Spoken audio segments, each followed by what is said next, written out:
The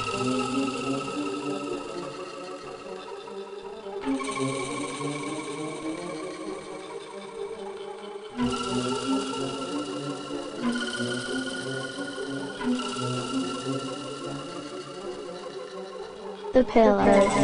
In the explanation of the symbols of the graded Nephite, your attention has been directed to the general mystical meaning of the two pillars called in the ritual the Pillars of Hermes, of Seth, and of Solomon. In the 9th chapter of the ritual after that they are referred to as the Pillars of Shu, the Pillars of the gods of dawning light, and also as the northern, southern columns of the gate of the Hall of Truth.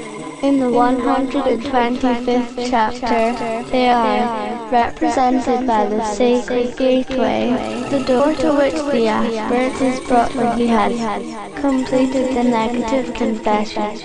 The archaic pictures on the one pillar are painted in black upon a white ground, and those on the other in white upon a black ground, in order to express the interchange and reconciliation of opposing forces and the eternal balance of light and darkness which gives force to visible nature. The black cubical bases represent darkness and matter around the spirit. The black element began to formulate the ineffable name, that name which the ancient rabbis have said rushes through the universe, that name before which the darkness rolls back the birth of time. The flaming red triangular capitals which crown the summit of the pillars represent the bright manifestation of the spirits of life, the three mothers of the Sapphire, the three alchemical principles of nature, the sulfur, the mercury, and the salt. Each pillar is surmounted by its own light bearer veiled from the material world. At the base of both pillars rise the lotus flowers, symbols of regeneration and metempsychosis. The archaic illustrations are taken from the vignettes of the 17th and 125th chapter of the ritual of the dead, the Egyptian book of the Apocrypha, or the Book of Coming Forth into the Day, the oldest book in the world is yet discovered. The recension of the priests of On is to be found in the laws of the pyramids of the kings of the 5th and 6th dynasties at Saqqara, the recensions of the 11th and 12th dynasties on the sarcophagi of that period, and the third recension of the 18th dynasty and onward is found on that period, both plain and illuminated. No satisfactory translation of these books is available, none having been yet attempted by a scholar having the qualifications of mystics as well as Egyptologists. The ritual of the dead, generally speaking, is a collection of hymns and prayers in the form of a series of ceremonial rituals to enable the man to unite himself with Osiris, the Redeemer.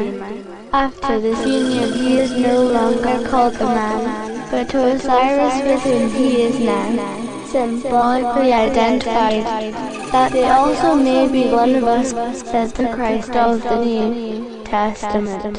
I am Osiris, says the purified and justified man, his soul luminous and washed from sin in the immortal and uncreated light, united to Osiris, and thereby justified, and the Son of God, purified by suffering, strengthened by opposition, regenerated through self-sacrifice.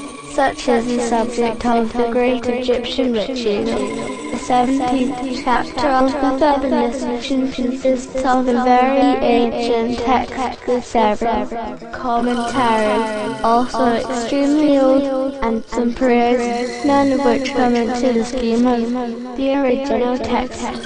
It has, together with the 12th chapter, been very carefully translated for the purpose of this lecture by the VH, Prater M.W.T.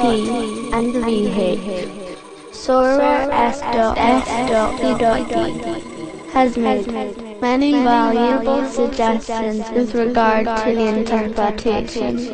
The title and preface of the 17th chapter reads, concerning the exaltation of the glorified one, of coming and going forth in the divine domain, of the journeys of the beautiful land of Mentas, of coming forth in the light of day, any form desired, appearing the forces of nature by being enshrined as a living by, and the rubric, the united with Osiris shall recite it when he has entered the harbour.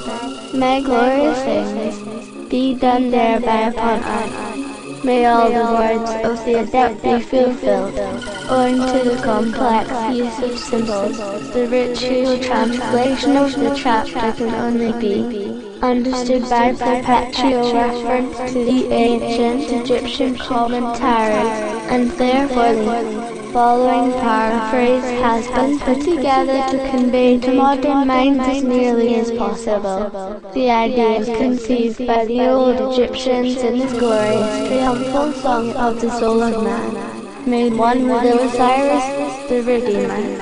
I am TUM, made one with all things. I have come new. I am Ra, whose rising ruling by right of this power. I am the great God, self-begotten, even new, who pronounced his name. And thus the circle of gods was created. I am yesterday and no tomorrow. I could never more be overcome. I know the secret of Osiris, whose being is perpetually revered of Ra. I have finished the work which was planned at the beginning. I am the Spirit, made manifest, and armed with two vast eagles' plumes. Isis and Nephthys are their names, made one with Osiris. I claim my inheritance. My sins have been uprooted and my passions overcome. I am pure, white. I dwell in time.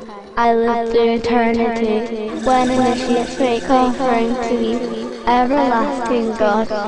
I have passed along the pathway. I know the northern and the southern pillars, the two columns at the gateway of the hall of truth. Stretch unto me your hand, O ye dwellers in center, for I am transformed into a God in your midst. Made one with Osiris, I have filled the eye socket in the day of the morning, when good and evil fought together. I have lifted up the cloud, veiling the sky of the storm, till I soar outborne again from out of the great waters. His strength is my strength, and my strength is his strength. Homage to you, lords of truth, chiefs of Osiris rules, granting release from sin, followers of my way. Rest is glorious, whose throne Anubis built in the day when Osiris said, Lo, a man wins his way to a manplat. I come before you to drive away my faults, as he did, to the seven glorious ones who follow their Lord Osiris.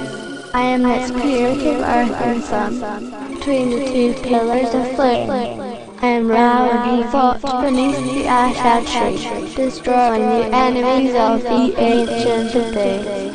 I am the dweller in the air. I am who turns in the distance. I shine forth from the horizon as the gold from the mine. I float through the pillars of Shu in the ether, without fear among the gods. The breath of my mouth is as a flame.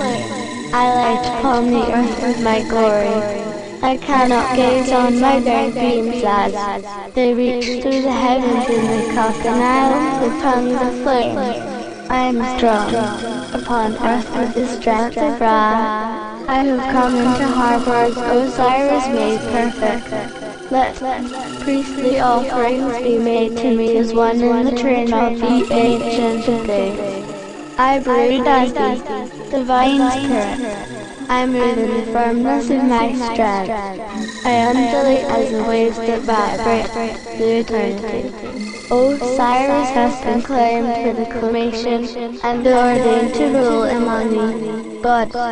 Enter into the domain of Horus where the spirit and body are united in the presence of the Ancient of Days, blotted out by the sins of his body and passion.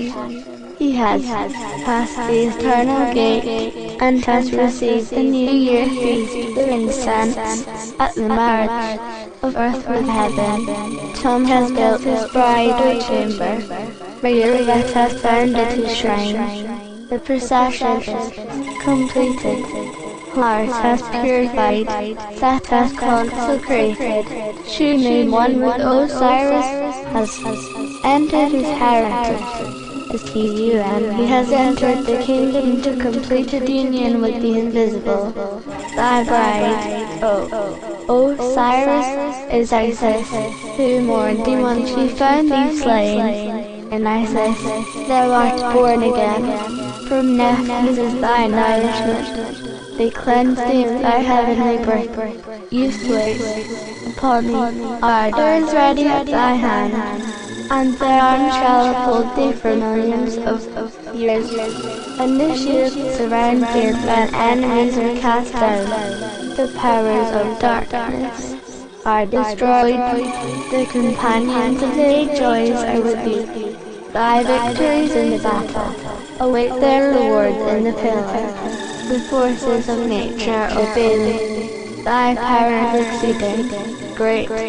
The gods curse him that curseth thee. Thine aspirations are fulfilled. Thou art mistress of splendor. They are destroyed to find away. The 125th chapter is concerned with the entry of an initiate into the hall of two columns of justice, and commenced with the most beautiful and simple description of death as a journey from the barren wilderness of earth to the glorious land which lies beyond. The literal translation of the opening lines is as follows: I have come from afar to look upon thy beauties. My hands will lift thy name of justice. I have come from afar, where the acacia tree grew not, where the tree thick with leaves was not born, where there come not beams from herb or grass. I have entered the place of mystery. I have communed with Set. Sleep came upon me. I was wrapped therein, blowing down before the hidden things. I was ushered into the house of Osiris. I saw the marvels that were there, the princes of the gates in their glory. The illustrations in the chapter represent the hall of truth was seen through the open leaves of its door. The hall is presided over by a god who holds his right hand over the cage of the hawk and his left over the food of eternity. On each side of the god is a cornice crowned by a row of alternate feathers and a ray symbolizing justice and fiery power. The door which completes the right hand of his tall is called possessor of truth, controlling the feet, while that on the left is possessor of strength, binding the male and female animals.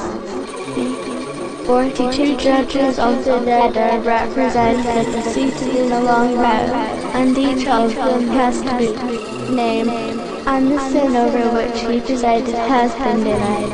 This chapter describes the introduction of the initiate into the Hall of Truth by Anubis, who, having questioned the aspirant, receives from him an account of his initiation, and is satisfied by his right to enter.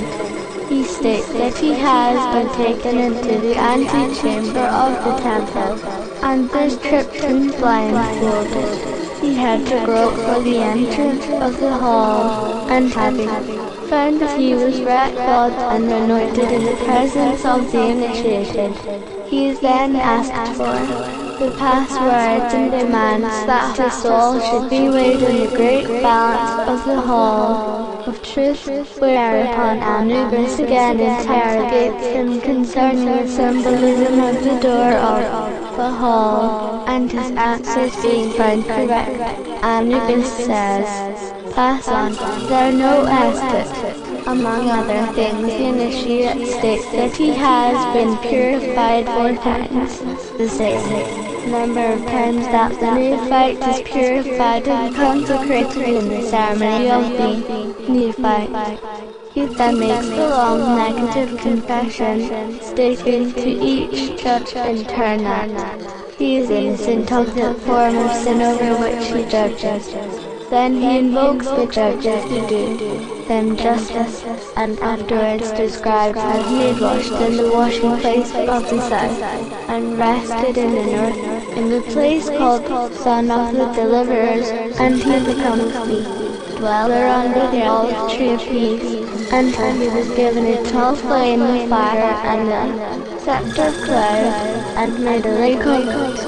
The initiate is then brought to the actual pillars and has to name them in their parts under the symbol of the scales of balance.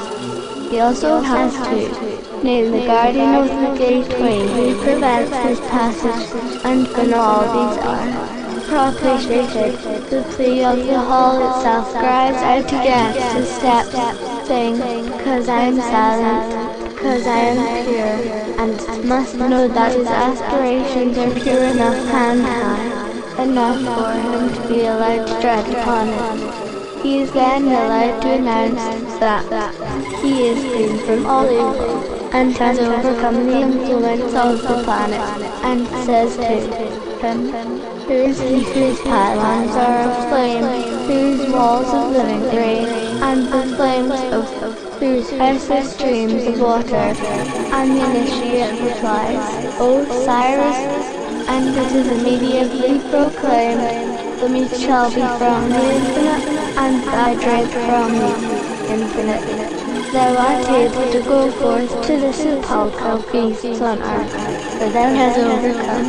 Thus, these 2 chapters, which are represented by their illustrations upon the pillars, represent the advance and purification of the soul and union with Osiris, the Redeemer, the golden dawn of the infinite light, in which the soul is transfigured, knows all, and can do all, for it is made one with the eternal God. Captain Peck calls some packs out an extension.